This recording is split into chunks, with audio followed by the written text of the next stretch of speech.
Welcome back to Movie Recapped. Today I will show you a drama, action, horror film from 2016, titled 10 Cloverfield Lane. Spoilers ahead. Watch out and take care. Michelle is seen quickly and angrily packing all of her things from the apartment she shares with her fiancé. Before leaving, she makes a call that doesn't end well. She grabs a bottle of scotch and leaves the keys next to her engagement ring. Michelle leaves town and stops at a gas station in the middle of nowhere. When she continues driving, her ex-fiancé calls her and she picks up, but doesn't say a word. He begs her not to run away because of one argument and she hangs up. She turns on the radio to listen to the news, which report on a blackout that happened earlier in the day. Ben calls her again, but this time she doesn't answer. Suddenly, something hits her car and she gets pushed off the road. Michelle wakes up with an IV in her arm, not remembering how she got there. She feels that her leg is hurt and checks it, only to find that it is chained to the wall. Looking at the place, it becomes obvious that she's not in a hospital. She sees her things, along with her phone, on the other side of the room and yanks out her IV. Michelle panics for a moment because she can't get to them or unchain her leg, but she calms down and uses the fourth pole to get to her cell phone. Unfortunately, she doesn't have any service. Suddenly, she hears a rumbling noise outside and waits to see her captor. A large man enters, carrying a gun and some food for her. She begs him not to hurt her and let her go, but he just sets her IV back up and tells her that she needs fluids to recover. Terrified, Michelle asks what he'll do to her. The man, Howard, says he'll keep her alive and brings her a set of crutches, telling her to learn how to use them. She tells him that her boyfriend is looking for her, to which he replies that no one actually is. He drops the key to the cuffs on her bed and leaves, locking the hatch behind him.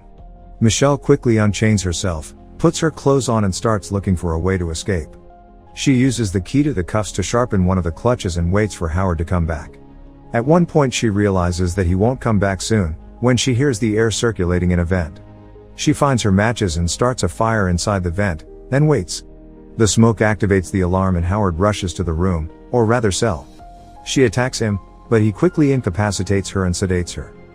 Michelle wakes up to a new dinner plate and Howard sitting opposite her, telling her that she's tough. He admires her for that, but isn't willing to put up with it anymore, since he's already been too generous. Howard hands her some painkillers for her leg. She begs him to let her go, but he says that there is no place to go. Furthermore, he saved her life by bringing her there. Howard sits down to explain the situation to her. He says that there was an attack, but that he's not sure what kind it was. He tells her that he found her car flipped over and couldn't leave her there, so he took her to his bunker under his farmhouse. Michelle thanks him, but asks to go to a hospital. Howard says that she can't leave, because if the attack was nuclear or something even worse, there would be fallout and it might be years before they could go outside at all. Luckily, he says that he prepared for something similar. Michelle wants to call her family, but Howard tells her that they're probably dead. Suddenly, there's a racket outside of her room. He excuses himself out and starts yelling at someone. When he comes back, he tells her the same thing he's told the other one, that she needs to eat, sleep and show him some appreciation. Michelle hears a noise on the level above her room and then some music. The door is open, so she walks outside and meets the other person that's in the bunker, Emmett. They talk about what Howard has told them about the fallout, but she just wants to know if there's a way to escape. Emmett believes what Howard has told him. Then, Howard shows up and leads the two of them through the bunker toward the bathroom, telling her what the things there are. There's a common area with various forms of entertainment and a fully equipped kitchen. Michelle almost falls over, and when Emmett tries to help, Howard tells him that he mustn't touch her. He takes her to the bathroom in his private area and tells her that she can only go in there with express permission. She asks for some privacy, but he says that he doesn't trust her enough to leave her there alone and that she can close the curtain. Later, Howard is preparing dinner and telling Michelle about his daughter, when the lights phase out for a moment and the same racket as before can be heard above them. He says that it's the generators, but she wonders if it might be a car. Michelle thinks they should call the police to get information on what is happening, but he tells her that if anyone was alive he would have heard it on his scanner. Howard can tell she doesn't believe him, so he takes her to see some proof. They go to the hatch of the bunker. Howard opens the first part that will get them to an airlock and, once inside, Michelle takes a look through the window. She sees two dead pigs and he tells her that it's from being exposed to the air. Michelle sees a truck outside too and remembers it from her car crash. Howard tells her that he keeps the outer door sealed at all times, with no one coming in or out. Later, Emmett comes into her room and invites himself to sit down. She asks him what he knows about Howard and he tells her that he was in the Navy, working with satellites. Emmett was the one to help him get the Doomsday Bunker set up. He comments that Howard is the conspiracy theory type. Michelle asks him if Howard kidnapped him too, but he tells her that he actually hurt his arm trying to get inside the bunker, not out. She doesn't believe the whole doomsday scenario, but Emmett tells her that he actually saw it happen. Michelle doesn't believe him either, and he tries to convince her by telling her that he fought his way in. She tells him that she heard a car above them, but he doesn't think it's possible. Howard interrupts them for dinner. There's an awkward silence at the table, but Howard pours them a drink and starts talking about the food, telling Michelle that she'll learn how to cook. Emmett tries to get on his good side and cheers in his name. He continues to talk, trying to ease the mood, by telling them what he wishes he would have done before. Emmett asks Howard what he wished, but he says that he already did what he needed to do, get prepared. Emmett continues blabbing to Howard's displeasure, so he tells him to be quiet and let them eat in peace.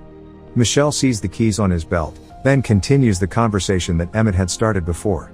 She flirts with him to make Howard angry and succeeds. The man confronts her and calls her ungrateful, asking her to apologize. She tries to get the keys, but fails, then he insists she promises to behave, pinning her to the wall more closely. Michelle makes the promise and sits down, successfully stealing his keys. They continue to eat, when he notices them gone. There's another sound from above and suddenly Michelle hits him and tries to run to the hatch, leaving them behind. She opens the first door before Howard can get to her and locks it behind her. He yells for her not to open the second door, but she sees a car in front and scrambles to open it. Suddenly, a woman that looks hurt appears outside, begging to be let in. Michelle is reluctant, so she asks Howard what to do. He tells her not to. The woman says that it hardly touched her and that she'll be okay. Michelle freezes, unsure of what to do, when the woman starts banging her head on the window. Later, Michelle is crying in her room and Howard comes in to change a light bulb. He tells her that he knows how hard it is to lose the people you love, then confesses that he crashed into her car. Howard had panicked when he heard about what happened and was driving like a madman to get to the bunker, when he ran into her. He tells her that it was an accident, but that it was his fault and he was too afraid to tell her. He apologizes and gives her his daughter's clothes. After Michelle showers and changes, Howard tells her that the woman was his neighbor and, like Emmett, she also knew about the bunker. He thinks that others might come there as well. Then, he tells her that she'll need to stitch up his forehead. She's scared to do it, so he pours her a drink that he distilled himself. They chat and Michelle seems like she's warming up to him. He disinfects the needle and she starts stitching him up, with him saying that she's doing great. After they're done, he gives her a box with her belongings that he managed to save from her car. She opens a sketchbook with her drawings, telling him that she wanted to design clothes. His daughter wanted to be an artist too. Howard shows Michelle a photo of his daughter and talks about her some more. He tells her that her mother took her to Chicago. Sometime later, Emmett and Michelle talk through the wall. He tries to comfort her by saying that she couldn't have helped the woman. They speak about regrets in their lives. He was an athlete in high school and even got a scholarship to a good college, but he got cold feet and never left his hometown. She tells him that she had an abusive father and because of that she always runs away instead of doing something about the situation.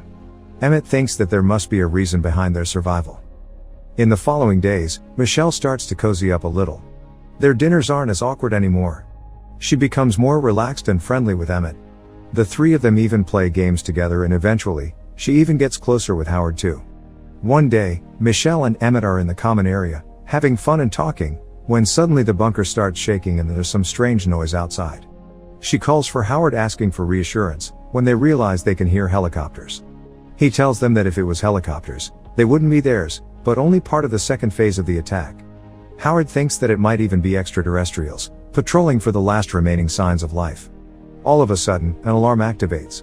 Howard tells them that the air filtration system is malfunctioning and that something must be blocking the hatch. If they don't fix it, they'll run out of air. He tells Michelle that she's the only one that will fit inside the vents and that she needs to restart the filtration system.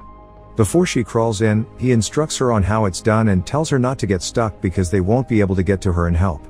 As she moves through the vent, Howard helps her navigate until she reaches the filtration unit. She does what he instructed her to do and restarts the machine, but sees another hatch going outside. It's locked. Michelle sees the word help written from the inside of the window and when she gets down she finds something. When she gets back, she tells Emmett that Howard must have lied about his daughter and shows him the bloody earrings she found. Michelle shows him the photo of the girl and he tells her that she isn't Howard's daughter, but another girl that he knew. At some point she went missing and never came back. The earrings were hers. They find another photo of Howard and the girl wearing the same shirt as Michelle. She thinks that he took her and killed her. The two of them talk about what they could do, but Howard interrupts them and plays music for them. He tells her to shower, just in case of contamination. When she goes to do it, she gets an idea and shares it with Emmett immediately. That night, Howard is watching a movie, and Emmett goes to the kitchen. He steals a pair of scissors, then goes over to talk to him. He puts an idea in his head that Michelle might have brought in the contamination with her when she touched the filtration unit. Howard panics and throws away the shower curtains, then the two of them scoop it out from the trash. Michelle begins designing and creating a protection suit. Emmett helps her find everything that she would need to make it. Most of it is done and the two of them concoct a plan on how to incapacitate Howard so that one of them can go outside and look for help. One night the three of them play a game of association. There is an awkward moment in the game when Emmett misunderstands what Howard is making him guess, but Michelle steps in and saves him from exposing their whole plan. Later, Michelle is putting the suit together, when she hears something outside. Howard walks in and asks for her help. They join Emmett in the common area and he shows them a barrel which he needs to be moved into the bathroom. Inside of it is a type of highly corrosive acid that can dissolve most biological material on contact. Suddenly, Howard confronts them, showing them that he found the tools they were using and asking them what they were doing with them. He drops the tools in the acid to scare them and Emmett confesses, saying that he used the tools. His story is that he wanted to take his gun away from him with some kind of weapon he could make, so that he could get Michelle to respect him the same way she does Howard. He apologizes, but Howard still kills him. Howard talks to Michelle like she's a child, trying to calm her down, saying that he needed to kill Emmett so he couldn't hurt them. Later, Michelle is in Emmett's bunk. She's upset and goes through his things, when Howard brings her some ice cream. He tells her that he wants the two of them to be a happy family. She goes back to her room and finishes the protective suit, when Howard almost catches her with the mask.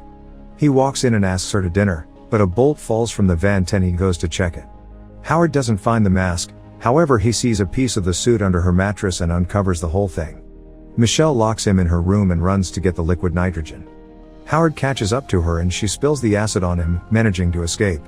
The acid causes a fire to break out in the bunker, as she's hurrying to get the suit.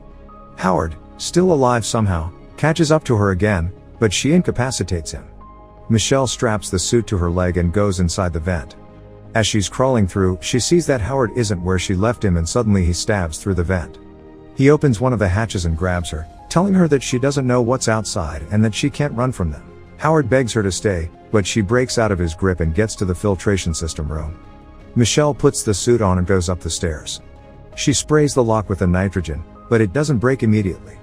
In a panic she sprays it again and hits it harder, eventually breaking it off.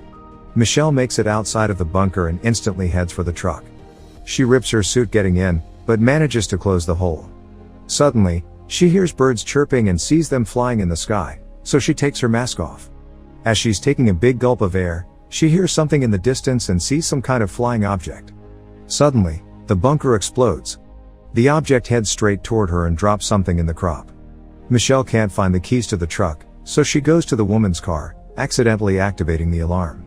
She hears something behind her and hides in a nearby shed. The woman's body is there too. Michelle peeks through the window and sees some kind of creature approaching the car and lifting it like it weighs nothing at all. Getting a better glimpse of the alien sends her in a panic and she rushes to find the woman's car keys. The thing peers inside the shed, but Michelle distracts it by turning off the car alarm. She walks outside and starts running to a nearby house, screaming for help while the little creature is after her, when she suddenly hears an ominous sound. The little one is gone and a giant one appears behind the house, spraying it with something. Michelle puts her mask back on, but the little creature sees her and goes after her again. She barely escapes it.